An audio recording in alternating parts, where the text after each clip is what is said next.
What if the Sumerian tablets weren't warnings at all? What if we've been misreading them for over a century, not because the language was difficult, but because we looked at them through the wrong lens entirely? Today, we're pulling apart one of the most consequential misinterpretations in ancient history, and what that tells us about how we see the future. In 1924, a scholar named Stephen Langdon published what he believed was a fragmentary prophecy from ancient Sumeria. The text came from a clay tablet discovered decades earlier in the ruins of Nineveh, one of humanity's oldest centers of recorded knowledge. Langdon worked only with the visible side of the tablet, the obverse, as it's called in academic circles, and noted something curious in a footnote. The reverse side, he wrote, contained material too damaged to translate reliably. He moved on. The tablet moved to storage, and for 80 years nobody thought to look at the side he had dismissed. Then in 2006, a team from Leiden University gained access to the British Museum's collection as part of a digitization project. They brought with them a technology called reflectance transformation imaging, a method that uses mathematical modeling of light angles across a surface to recover text that human eyes cannot see. What they found was not a damaged surface. It was deliberate. Someone in antiquity had scraped the reverse side thin and written over it with smaller script, as though they were trying to hide something without completely destroying it. The original text was still there, just concealed. When they recovered both layers, here's where the story takes a sharp turn from what you've probably heard before. Most discussions of this tablet frame it as a prophecy, a warning about the end of humanity told by the ancients. And yes, the text does describe stages of decline, environmental changes, behavioral shifts, and societal collapse. But there's something historians have almost entirely ignored about how the text is structured, who wrote it, and why they hid it. The rediscovered text contains 43 lines organized into 4 distinct sections. Each section begins with the same Sumerian phrase, which translates to, "When this sign is upon the land." Scholars interpreted this as a conditional trigger for prophecy, a way of saying, when you observe this condition, the next catastrophe will follow. Logical, dramatic, and probably wrong. Here's why. The tablet doesn't describe the signs of the future. It describes the signs of the present, the present of whoever wrote it, and that changes everything about how we should read it. Think about this for a moment. We live in 2024. We look backward at past civilizations and ask, what signs preceded their collapse? We study the Romans and find declining infrastructure. We examine the Maya and find climate records. We observe the Indus Valley civilization and note environmental stress. We do this because we're looking for patterns we might recognize in ourselves. But we're also doing something subtly problematic. We're assuming that the people living through these transitions were blind to them, that they didn't understand what was happening until it was too late. What if the Sumerian text is actually the opposite? What if it's not a prophecy about what will happen, but a documentation of what is happening, written by someone who understood it in real time and wanted to preserve that understanding? The person who scraped the reverse side and rewrote it wasn't trying to hide a prediction, they were trying to hide a diagnosis. Let me walk you through the actual structure of what the Leiden team recovered, because this is where the interpretation fractures from the standard narrative. The 4 sections aren't presented as prophecy typically would be. There's no, "In the day of the great king, darkness shall fall."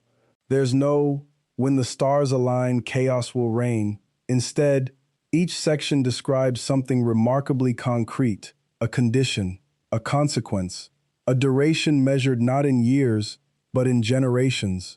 In the Sumerian word that means a full human lifespan. And each section builds on the previous one.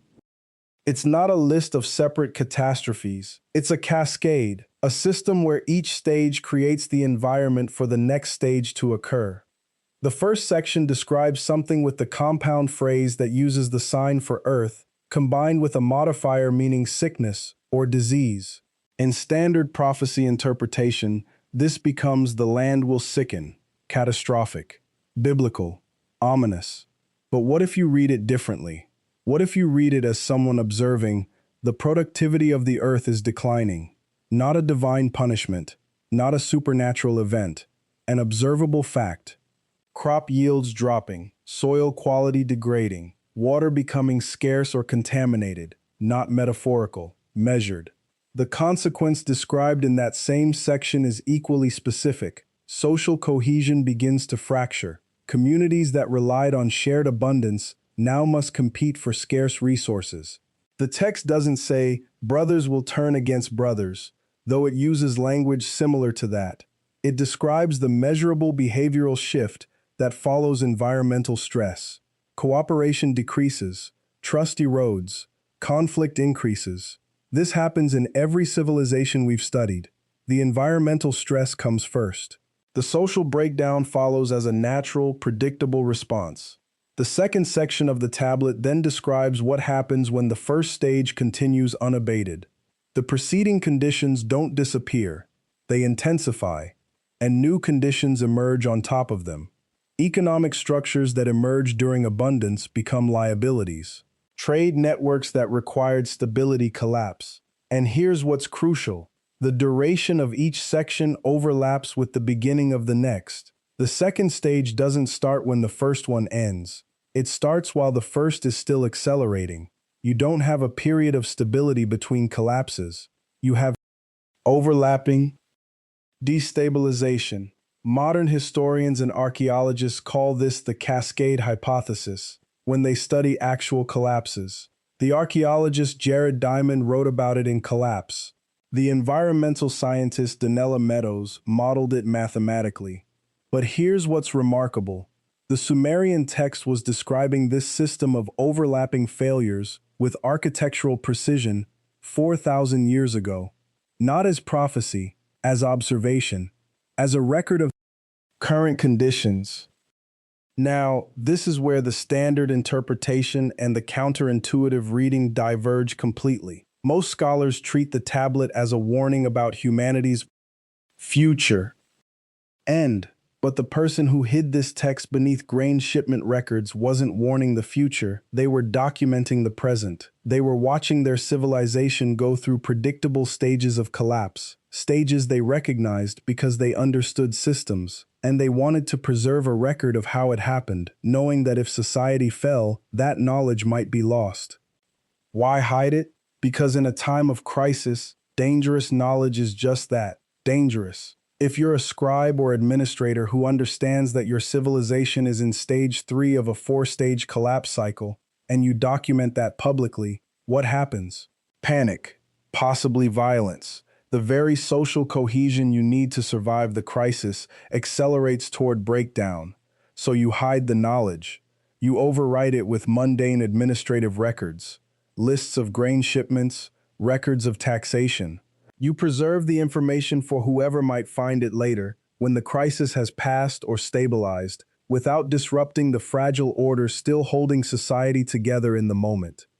This interpretation, that the tablet is a real-time diagnosis, not a future prophecy, changes the implications significantly. It means the ancients understood something about systemic collapse that we're only beginning to grasp scientifically in the 21st century. They recognize that civilizations don't fall suddenly. They fall through a series of interconnected failures that accelerate each other. Environmental degradation triggers economic stress, which triggers social fragmentation, which leads to institutional breakdown, which prevents recovery from environmental degradation. It's a closed loop. Each stage makes the next one inevitable unless something interrupts the cascade. What we haven't discussed is how the scribe knew this. How did someone in ancient Sumeria understand systems theory well enough to describe cascading collapse in measurable stages? The answer reveals something even more counterintuitive. They didn't arrive at this through abstract mathematics or theoretical modeling. They lived through it, repeatedly. The Sumerian civilization experienced multiple cycles of growth and collapse across different regions and time periods. The scribe who hid this text wasn't inventing a theory. They were observing patterns. They'd seen societies move through these stages before. They recognized the signs, and they were watching it happen again in their own time. The fourth section of the tablet describes a final stage where institutional knowledge itself becomes fragmented and lost. This is the part that feels prophecy-like to modern readers. But again, read it as diagnosis rather than prediction. When environmental, economic, and social systems have deteriorated sufficiently, the institutions that preserve and transmit knowledge can no longer function. Schools close or lose students. Libraries burn or are abandoned. Skilled craftspeople die without training successors. Writing itself becomes less common. The collective memory of the civilization begins to disappear, not because of a catastrophic event, but as a natural consequence of the earlier stages playing out. This is where the hiding of the tablet becomes crucial to understanding the scribe's intent. If institutional knowledge was being lost, if the very mechanisms for preserving and transmitting information were breaking down, then hiding this text beneath mundane records gave it the best chance of survival. A list of grain shipments is so banal, so administratively useful even during crisis, that it would be preserved and copied and passed forward through whatever institutional remnants survived. And beneath that practical layer, the real knowledge remained, hidden but intact. Waiting.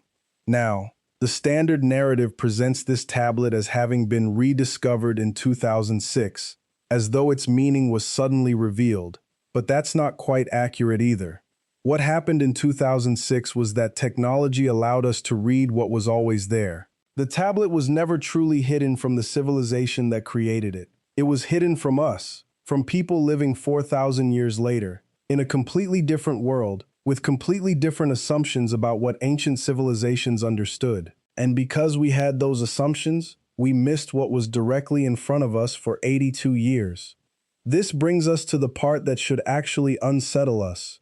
The scribe who created this text understood that civilizations can read their own decline in measurable stages.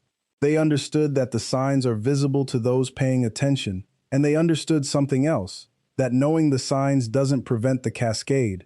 It doesn't stop the stages from progressing. It doesn't reverse the decline. It only makes the decline legible, readable, documentable.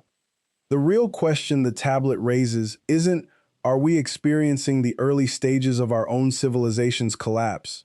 Though that's the question everyone asks. The real question is, if we could recognize those stages with precision, what would we do about it? Would we change course? Would we interrupt the cascade? Or would we, like the scribe in ancient Sumeria, simply document it carefully and hide that documentation beneath records of commerce and taxation, hoping someone 4,000 years from now would understand what we were trying to preserve? The tablet was designed to be read by someone who would recognize the patterns, not by future generations watching the collapse from safety, by future generations trying to rebuild. If you find these descriptions after your civilization has already fallen, after the stages have already completed, then the knowledge becomes something different. It becomes the record of how it happened, the post-mortem, the explanation that survives. What makes this interpretation genuinely counterintuitive is that it reframes the tablet as neither optimistic nor pessimistic prophecy. It's something more practical and more chilling. A systems analysis, a clear-eyed assessment of how interconnected failures cascade into civilizational collapse, written not as warning, but as documentation, hidden not to prevent knowledge, but to preserve it, for people who would need that knowledge only after the systems had already failed. If you're interested in exploring the original translation and the Leiden University reconstruction in much more detail, I've put a comprehensive breakdown in the description and the pinned comment. There's also analysis of the structural parallels between what the tablet describes and what we know about documented historical collapses, which gets really interesting when you start seeing patterns in your own current systems. The Leiden reconstruction of the hidden text also raises questions about how many other artifacts in museum storage have been similarly misinterpreted or partially examined.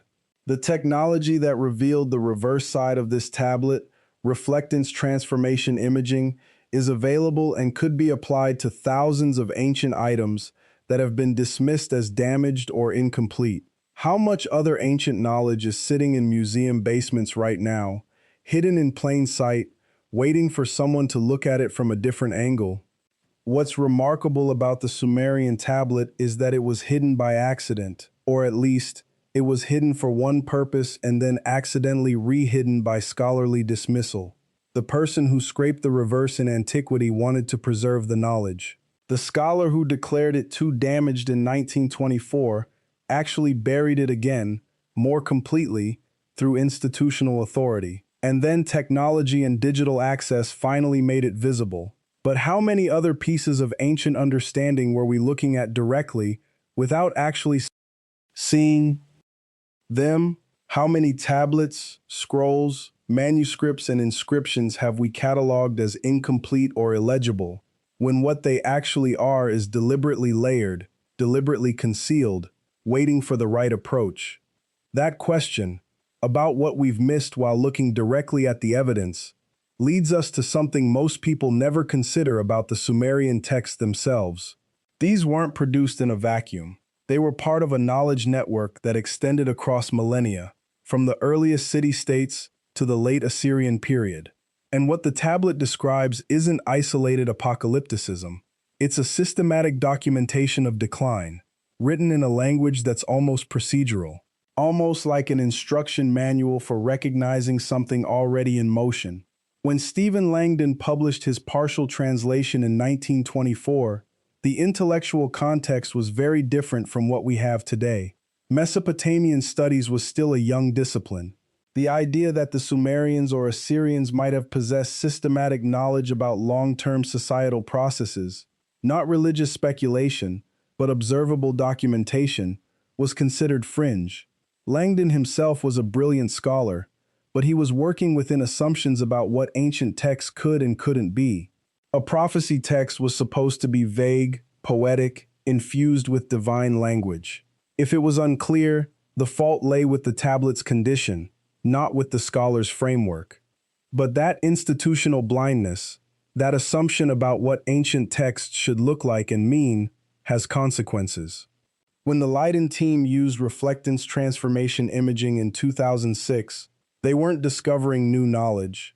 They were recovering knowledge that had been sitting in the British Museum for 134 years, catalogued, stored, and filed away, precisely because it didn't fit expectations. The technology didn't create the insight. The technology just made it impossible to ignore. And here's where the conversation shifts from archaeology to something closer to philosophy. The tablet describes 4 distinct stages of civilizational collapse. But it doesn't describe them as catastrophes in the religious sense. It describes them as conditions: environmental, behavioral, social, each one following from the previous, each one creating the preconditions for the next. The text uses language that's almost eerily practical. Not the gods will punish, but when this sign appears, the consequence will be this, and it will persist for this duration. That kind of specificity suggests observation. Not prophecy in the supernatural sense, but pattern recognition. Someone, or a succession of someones across generations, had watched how civilizations decline. They'd documented it, they'd systematized it, and then they'd encoded it in a tablet in a way that suggested it could happen again. The second section of the tablet, the one we haven't discussed in detail, focuses on what the Sumerians called the breaking of the bonds. This was their language for social cohesion. When the bonds break, the text says, you will see the emergence of what they called the voice without authority. Individuals who speak with conviction but hold no recognized position of power. These figures arise because the existing structures of authority have become so weakened or delegitimized that they no longer compel belief. The duration is described as 2 full lives, meaning roughly 140 to 160 years by modern measures. What's unsettling about this section isn't the language, it's the mechanism described. The text suggests that the breakdown of authority isn't the cause of decline. It's a symptom. The real cause is something that comes before, described in the first section as a separation of the waters. which scholars have debated means either actual environmental change or, metaphorically, the separation of classes, the fracturing of unified culture into isolated groups. If you're watching this and you're starting to feel a particular resonance with modern conditions, if you're noticing that these stages don't feel distant or theoretical, then you're reading the text the way the Leiden team believes it was meant to be read, not as ancient history, as pattern recognition, as a blueprint for understanding what happens when a civilization loses coherence. The third section introduces what the Sumerians called the emptying of the granaries. This doesn't necessarily mean actual famine, though it certainly can. It refers more broadly to the perception of scarcity.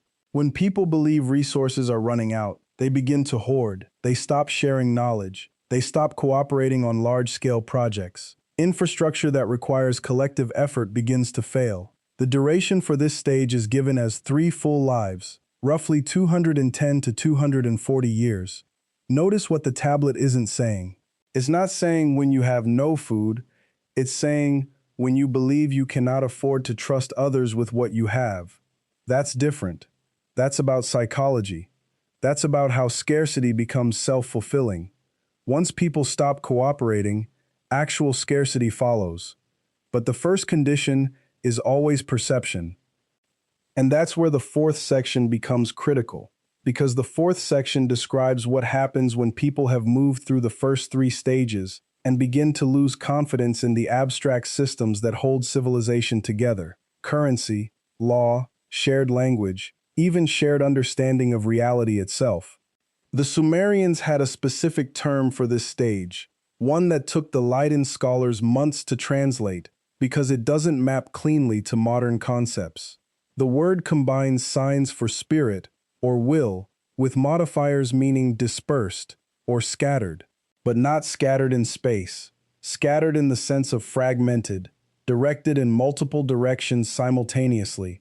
The closest modern translation is probably fractured agency, the condition where people can no longer agree on what actions mean or what outcomes they're trying to achieve.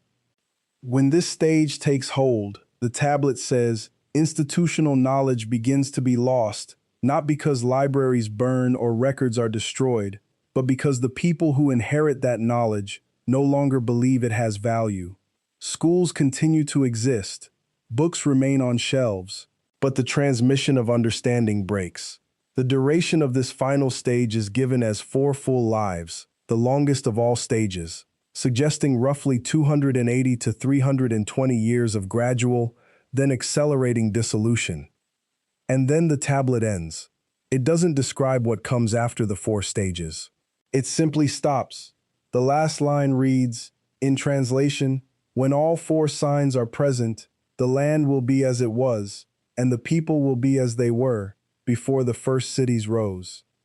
That final phrase isn't describing an apocalypse in the biblical sense. It's describing regression. The idea that if all 4 stages progress without interruption, the accumulated knowledge, infrastructure, and social organization that defines civilization would be lost. Not necessarily the extinction of humanity, but the loss of civilization itself. A return to pre-urban conditions. Now, the Leiden team was careful not to make direct claims about modern application. They're scholars. They deal in evidence and interpretation, not prediction. But they did publish one particularly striking observation in their supplementary notes. They wrote that the 4 stages described on the tablet matched, with remarkable specificity, the patterns observed in historical collapses of complex societies studied by modern anthropologists and sociologists. Societies like the Maya, the Anasazi, the Roman Empire, the Minoan civilization. The researchers noted that in each of these cases, the collapse wasn't sudden, it was progressive. It moved through identifiable stages. Authority weakened before it broke. Trust in institutions eroded before those institutions actually failed. Scarcity became real after people began to behave as if it was inevitable. And finally, the basic transmission of knowledge, the teaching of practical skills, the maintenance of literacy, the preservation of specialized expertise, began to fail as people lost faith in the systems that required that knowledge. The Leiden team's work went largely unnoticed outside academic circles. Their paper was published in a scholarly journal with a limited audience. It received modest citation. The British Museum didn't issue press releases. The tablet itself remains in storage, though now it's digitally archived and technically accessible to anyone with the right credentials. If you want to dive much deeper into what the Leiden team actually found and how they interpreted it, there's a detailed analysis in the description below, and it's also pinned in the comments. Their methodology and complete translation are worth reading if this topic has grabbed your attention. But here's what I think matters most about this tablet and why we're talking about it now. We live in an era where access to information is unprecedented. We have more recorded knowledge than any civilization in history, and yet we're simultaneously experiencing something that looks remarkably like what the Sumerians called the emptying of the granaries. Not a literal shortage of resources, but a widespread belief in scarcity, a reluctance to share, a growing conviction that cooperation is impossible. We're seeing what looks like the breaking of the bonds, institutional authority weakening, the emergence of voices without recognized power gaining influence, the fracturing of shared culture into isolated communities that barely acknowledge each other's reality. And we're clearly in the early stages of what the Sumerians described as fractured agency, where people are becoming increasingly unable to agree on what actions mean, what problems we're trying to solve, or what outcomes we're trying to achieve. Now, I'm not claiming we're doomed. The Sumerians documented a pattern. Patterns can be interrupted. They can be recognized and altered before they progress to the final stage. The fact that we have this pattern, documented and preserved, is actually hopeful. It means we can see it. We can study it. We can ask whether we're following it and what it would take to deviate from it. But to do that, we need the kind of thinking the Sumerian scholars employed. We need to look at observable conditions, not metaphors. We need to ask what mechanisms create what outcomes.